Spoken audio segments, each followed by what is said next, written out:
Hey, so you guys seem to have enjoyed the videos that I've been making. I did one on pietism and one on hyper-Calvinism, and I asked if you wanted me to do more videos kind of exploring different theological issues and terms and just giving definitions of them.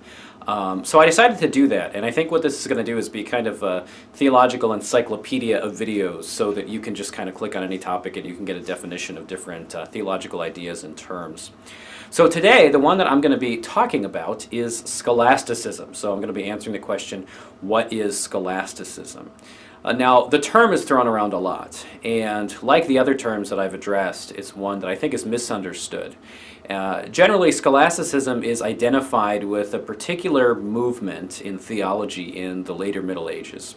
So we're looking at like around the 12th, 13th century. It gets very popular. St. Anselm was kind of the first major figure that might be considered a scholastic. It's got its height in Thomas Aquinas and goes throughout the rest of the Middle Ages. But there's some problems with trying to say scholasticism means you people who believed in this doctrine or that doctrine, because scholastics all really different on a lot of points. So the early scholastics, like Anselm, was more of a Platonist, whereas Thomas Aquinas was using Aristotle's categories a little more heavily in dealing with theology.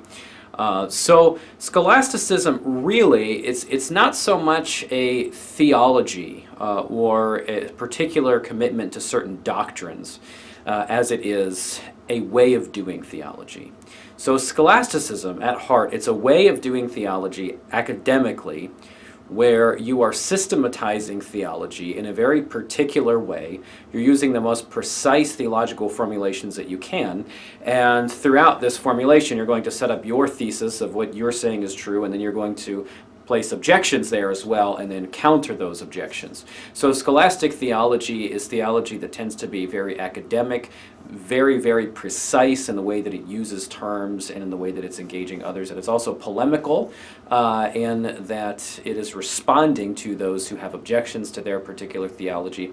And it tends to have a heavy use of philosophical terms and philosophical categories. Usually we think of scholasticism more as using the ancient Greek philosophical categories rather than more modern ones. So scholasticism, though, the 13th century, some people kind of consider the height of scholasticism. It didn't die out then. It's not just something in historical theology, but after the Protestant Reformation, there was a new era of scholasticism. So in the 17th century, scholasticism was a movement which included Lutheran, Reformed, Arminian, and Roman Catholic thinkers who all sought to define their doctrine in a scholastic way, using those categories as well as engaging in polemics and debate with one another over various topics. So scholasticism then is not just a Roman Catholic thing either, but it's very much Protestant as well.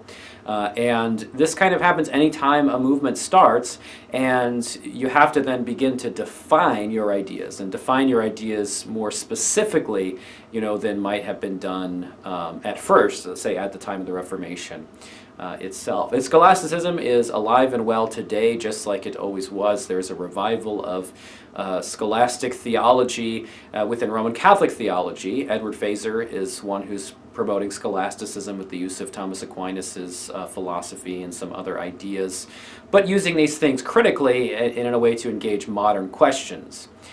Within the Reformed community, there is a revival of scholasticism among some, and there's a republication of a lot of scholastic works.